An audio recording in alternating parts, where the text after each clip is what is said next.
আসসালামু আলাইকুম রহমতুল্লাহি ওবরাকাতুহু মাগফির ওয়াসসালাতু ওয়াসসালামু আলা রাসূলিহিল কারীম। সম্মানিত সুধী, আজকে আমরা জানব আসরের 4 রাকাত ফরজ নামাজ হওয়ার কারণ।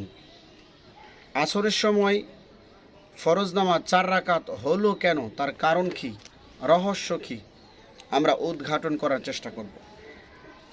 হযরত ইউনুস আলাইহিস সালাতু ওয়াস সালাম 40 দিন মাছের পেটে ছিলেন। এ অবস্থায় 4টি অন্ধকার বিরাজমান ছিল। মাছের পেটে থাকাকালীন তিনি আল্লাহ পাকের তসবিহ পাঠ করতে থাকেন। মাছ আল্লাহ পাকের অশেষ কুদরতে নিজ পেট থেকে ভূমিতে বের করে দেয়। তখন ছিল আসরের সময়।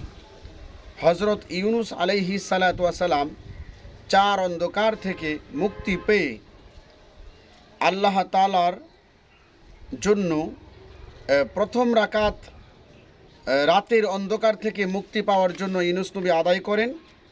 দ্বিতীয় রাকাত আদায় করেন মাছের পেটের অন্ধকার থেকে মুক্তি পাওয়ার জন্য। তৃতীয় রাকাত তার প্রতি আল্লাহ পাক খুশি হয়েছেন এই জন্য। চতুর্থ রাকাত পানির অন্ধকার থেকে মুক্তি পাওয়ার জন্য। এই 4টি অন্ধকার থেকে মুক্তি পাওয়ার জন্য ইউনুস আলাইহিস সালাতু ওয়াস সালাম এই 4 রাকাত নামাজ আদায় করলেন শুকরিয়া আদায় করার অর্থে। আল্লাহ রাব্বুল আলামিন এই 4 রাকাত নামাজ উম্মতে মুহাম্মদের উপরে আসরের নামাজ হিসাবে ফরজ করে দেন।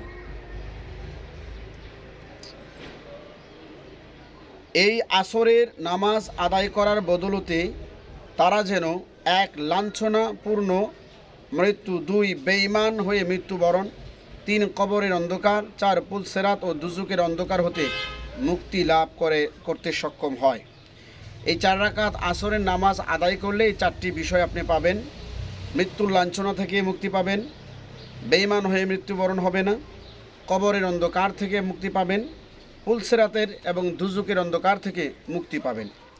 আল্লাহ তাআলা আমাদের সকলকেই এই আসরের 4 রাকাত ফরজ নামাজ যত্নবান হওয়ার তৌফিক দিন। আমিন। আসসালামু আলাইকুম রহমতুল্লাহ।